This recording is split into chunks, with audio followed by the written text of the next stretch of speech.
이곳 예배당에 모인 성도와 또한 인터넷으로 예배드리는 성도 외에 하나님의 크신 사랑과 은혜가 함께 하실 주의로 축원합니다. 오늘 말씀은 백발이 될 때까지 뭐 이렇게 얘기하는데, 사람은 요즘에 장수하는 시대를 살고 있습니다.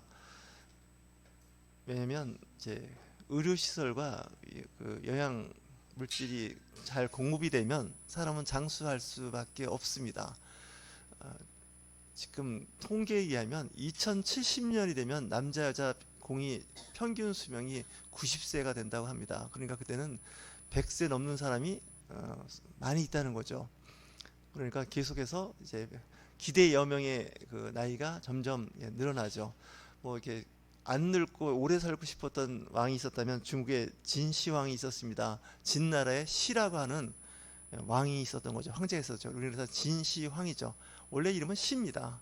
근데 진나라의 시라고 하는 이름을 갖고 있는 황제가 살아서 우리는 진시황이라죠.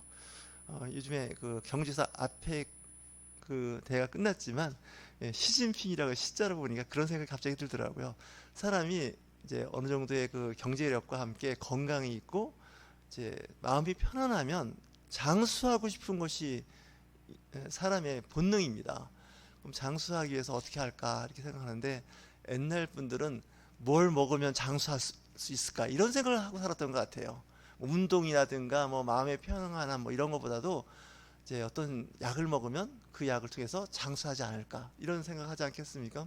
그러다 보니까 건강식품과 건강기능식품, 또 비타민이라든지 뭐 무기질 관련된 미네랄들이 요즘에 인기가 있습니다. 특별히 이제 장의 건강을 위해서 프로바이오틱스라고 해서 마이크로바이옴 이런 얘기 많이 들어봤을 텐데, 장이 건강하면 건강하게 장수할 수 있다 이렇게 이제 많은 분들이 관심을 갖고 이제 거기 관련된 식품을 먹습니다. 과거에는 건강 백세라는 말을 했는데 요즘은 그게 그렇게 어려운 말이 아닙니다. 특별히 무병장수라고 하는데, 무병장수도 좀 제가 보기엔 좀 어렵습니다. 왜냐면 유병장수하게 돼 있습니다. 보통 세상을 떠나기 전 15년 정도는 병의 고통을 받으면서 이제 살게 된다는 거죠. 근데 아무리 봐도 무병장수는 원하는 바 그렇다는 것 뿐이지 어렵습니다. 아픕니다. 성경도 그 얘기를 하는 거죠. 그래서 사람은 유한한 인생을 사는 거에 대해서 이야기를 하는데, 오늘 시편 71편 말씀도 보니까 다윗 왕이 말년에 쓴 시입니다. 다윗 왕은 70까지 살았습니다. 지금 나이로 치면 많이 사는 건 아닌데 그 당시로 치면 장수한 겁니다. 그러니까 다윗이 살던 시대는 어떤 시대냐면 청동기에서 철기로 이제 넘어오는 그런 시대입니다. 그러다 보니까 그 당시 70은 굉장히 오래 사는 겁니다. 우리가 이제 역사적으로 이제 조선시대 왕들의 평균 수명이 50 전후밖에 안 됩니다. 일부 학자들은 뭐 49세라고 하는 분도 있고 뭐 51세라고 하는데 그렇게 장수하지 않았습니다. 하지만 그때 백성들의 수명에 비하면 장수한 표가 됩니다. 우리가 이렇게 존경하는 세종대왕도 50대 초반에 세상을 떠났는데 우리가 생각하면 정말 아깝죠. 젊은 나이 아닙니까? 요즘 나이로 치면. 하지만 그때 나이는 상당히 장수한 겁니다. 물론 이제 영조대왕처럼 뭐 80이 넘게 산 왕도 있지만 왕들은 그렇게 수명이 길지 않았습니다. 저는 이런 생각을 해봅니다. 왕이란 자리나 높은 자리는 장수하는 자리가 아닌 것 같습니다. 수명이 짧습니다. 왜냐하면 스트레스 많이 받습니다. 뭐 시편 기자가 이야기하는 것은 백발이 될 때에도라고 되어 있습니다. 시편 71편을 보면 어려서 임신해서 지금까지 하나님께서 나를 택하시고요, 지금까지 나를 인도하셨는데 앞으로 다시기해서 늙고 병들고 죽을 때까지 하나님께서 함께 하시길 바랍니다, 원합니다. 아주 간절한 내용이 적혀 있는 것이 시편 71편입니다. 물론 시편 70편도 다윗의 시로 이렇게 알려져 있는데 거기도 나옵니다. 내가 어떤 상황에 있을지라도, 어떤 어려움에 있다 할지라도 끝까지 마칠 수 있도록 신앙과 믿음, 공동체를 지켜달라고 이야기합니다. 사도 바울도 사도행전 20장 17절에서 24절에 보면 이런 말씀을 하고 있습니다. 내가 달려갈 길과 주 예수께 받은 사명 곧 하나님의 은혜의 복음을 증거하는 일을 마치려 함에도 나의 생명조차 조금도 귀한 것으로 여기지 아니하노라 라고 이야기합니다. 그러니까 굉장히 열정적으로 사도 바울은 그 사역을 감당했죠. 마치 달려가듯이 했다는 거 아닙니까? 내 달려갈 길 다 마치도록. 그리고 나서 하는 말이 내 생명을 아끼지 않았다는 거예요.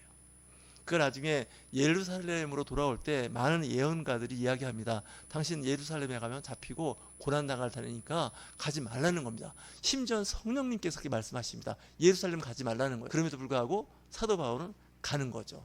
내 목숨도 아끼지 않고 주님의 사역을 감당하겠다는 거죠. 감옥에 가던, 감옥에서 매를 맞고 고통을 받더라도 내 믿음, 내 신앙 지키겠다는 이 신앙 고백입니다. 이와 같은 일을 하기가 쉽지는 않습니다. 항상 환경에 영향을 받고 환경에 휘둘리게 되지 않겠습니까? 세상에서 잘 나가면 신앙도 좋고요. 세상에서 잘 안 나가면 신앙이 그냥 바닥을 칩니다. 심지어는 교회도 안 다닙니다. 왜 안 다닙니까? 했더니 부끄럽다는 거예요. 교회가 부끄러운 게 어딨냐고 그냥 다니고 내 모습 그때 보여주는 거죠. 근데 교회는 마치 성공한 사람들의 모임, 석세스 클럽이라 하지 않습니까? 세상에서 잘 나가고 성공한 사람들은 교회 나오고 그렇지 못한 사람은 교회 못 다니는 것처럼 생각하면 안 되십니다. 교회는 실패하고 또 낙심되고 어려움에 있을지라도 교회는 나와서 함께 예배하는 거죠. 인생은요 보면 부침이 있습니다. 잘 나갈 때가 있고요, 잘 안 될 때가 있습니다. 그럼에도 불구하고 꾸준히 어려서부터 정말 백발이 다 될 때까지 신앙생활했던 분들은 보통 신앙이 아닙니다. 또 교회 안에서도 여러 가지 또 갈등도 있고 이해 문제 때문에 힘들어할 때가 있습니다. 그리고 또 그 안에 오직 사랑만 있겠습니까? 미움도 있고 질투하는 마음도 있고 또 관계에서 실패할 때도 있지만 이 교회를 떠나지 않고 신앙생활을 잘한다는 건 굉장히 어렵습니다. 우리 옆에 계신 분들에게 한번 칭찬의 권면을 할까요? 정말 잘 버티셨습니다. 예, 정말 잘 버티셔야 됩니다. 이 버티기가 어렵습니다. 한번 시작하면 끝까지 한다는 게 중요해요. 포기하지 않는다는 거죠. 뭘 배우고 뭘 한다는 것 자체는 쉽지가 않습니다. 제가 봐도 가끔은 정말 더 이상 못 버티겠다, 이제는 안 되겠다 싶어서 좌절을 할 때 출석을 자꾸 줄이지 않습니까? 그러다가 이제 그만두는 경우가 있는데 그럴 필요 없습니다. 신앙생활도 그렇다 생각됩니다. 교회 다녀보면요, 초등부, 중등부, 고등부, 성인, 대학부, 청년부 보면 교회 그만둘 일이 많습니다. 왜 많으냐? 목사님 때문에 그러는 경우도 있고 친구들 때문에 내지는 교회 누구 때문에 저 교회 안 다니고 싶어 합니다. 안 다니고 싶으면 다른 교회 다니면 되는데 다른 교회도 안 다니는 경우가 있습니다. 왜? 교회는 다 똑같으니까 교회 다 그렇지 이렇게 생각하는데 그럴 필요 없습니다. 가끔 운 나쁘면 목사님 잘못 만날 수도 있습니다. 잘 만날 수도 있고 또한 성도 잘 만날 수도 있고 성도 잘못 만날 수도 있죠. 직장 다녀보면 직장 그만두고 싶을 때가 있습니다. 이거 직장 계속 다녀야 되나? 평생 직장이 될 수 있을까? 생각하게 됩니다. 왜냐? 직장은 참 좋은데 같이 근무하는 사람이 너무 안 좋은 거예요. 심지어는 내 위에 상급자가 나하고 너무 안 맞는 거예요. 그분하고 정년까지 다닐 생각하니까 정말 그 전에 표현이 좀 그렇지만 암 걸릴 것 같아요. 스트레스가 너무 심해갖고 이런 생각 하잖아요. 그러면 이직을 할까? 다른 데를 다녀볼까? 이런 생각을 하죠. 근데 그것도 쉽지는 않습니다. 또 이직해서 다른 데 옮겨봐야 또 거기 가면 또 좀 표현이 그렇지만 이제 구렁이 피해서 갔더니 이무기가 기다리는 수도 있습니다. 이 표현이 이런 말이 좀 안 좋은 표현인데 정말 가면 정말 정말 천적 같은 사람을 만나서 쉽지 않습니다.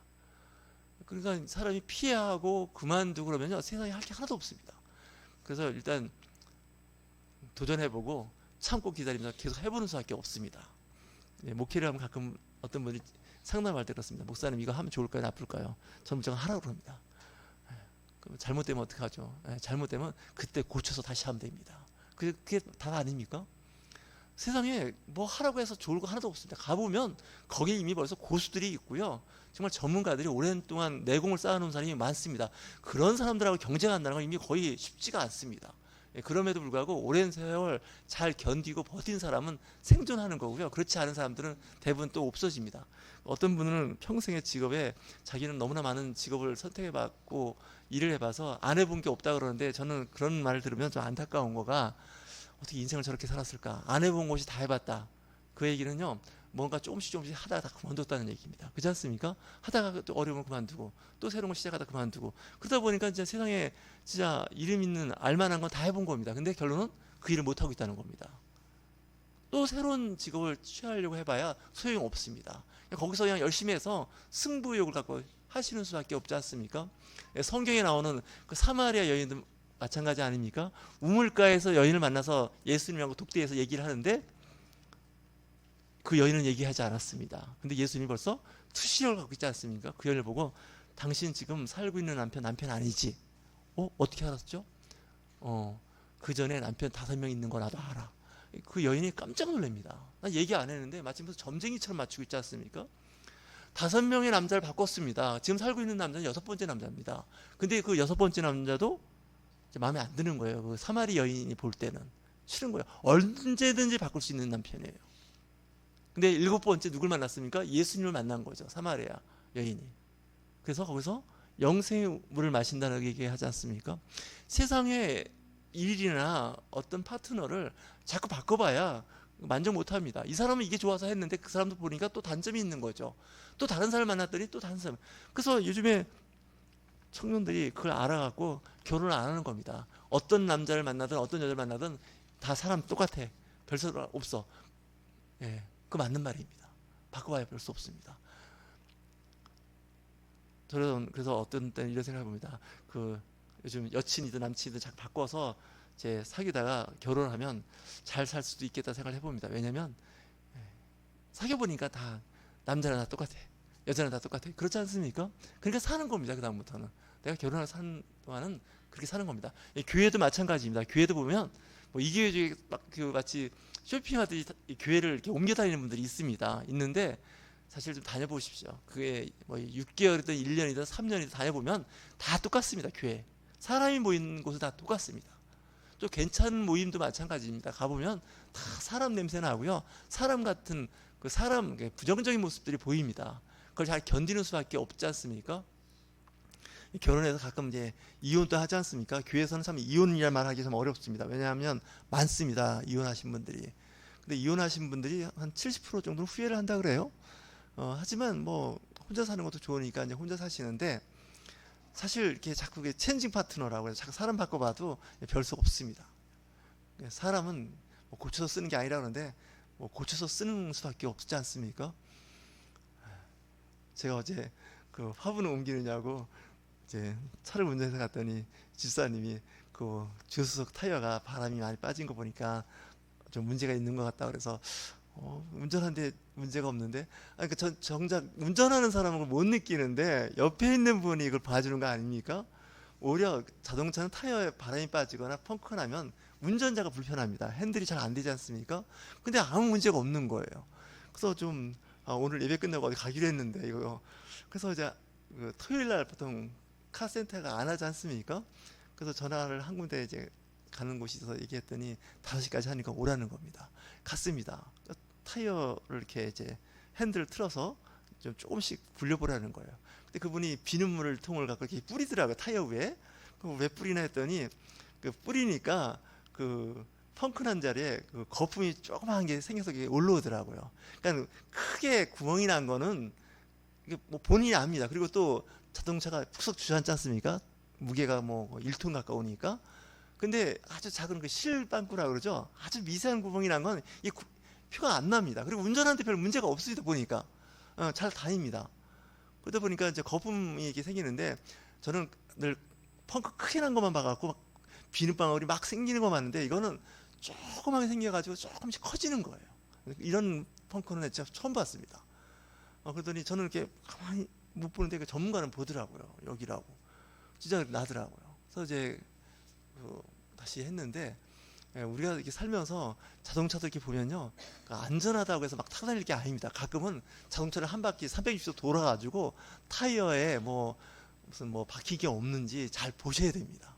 갑자기 아찔한 일이 생기지 않겠습니까? 특히 자동차는 앞 타이어가 이렇게 바람이 빠지고 펑크가 나면 위험합니다.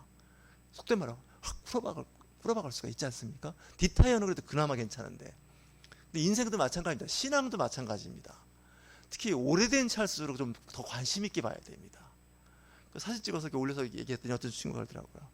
타이어 교체할 때가 된 것 같다고. 그래서 왜요? 그랬더니 이 마모를 좀 보라는 거예요. 저는 그냥 타이어 한번 갈아 끼면 생각 없이 타고 다닙니다.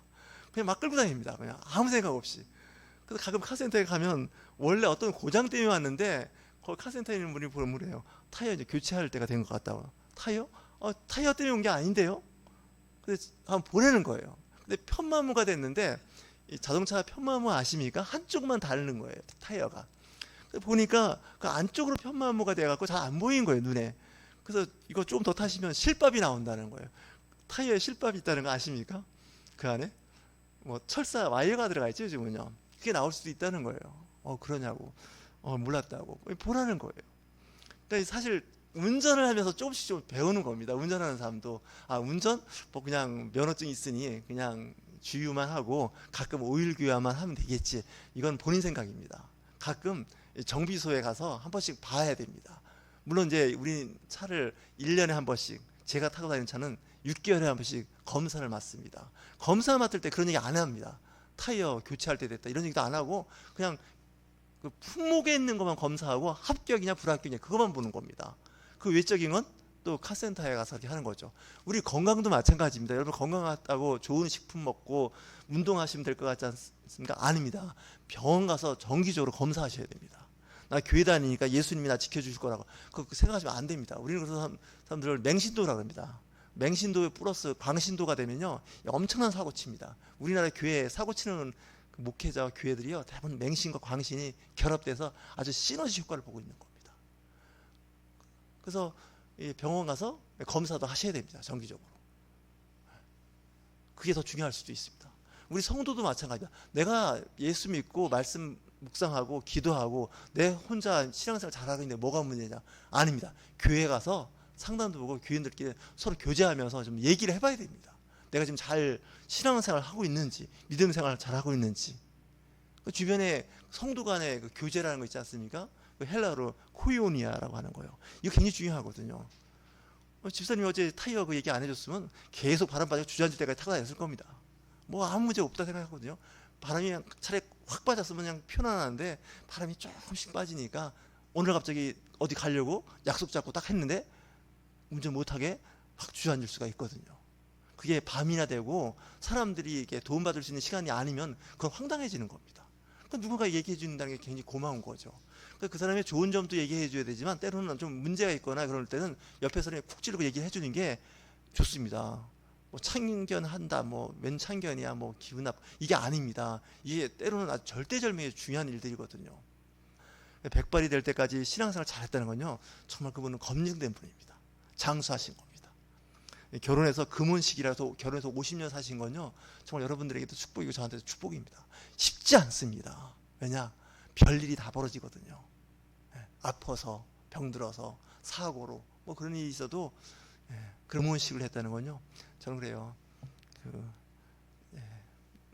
노벨 평화상은 그 스웨덴 한림연에서 주는 게 아니고 노르웨이에서 주더라고요.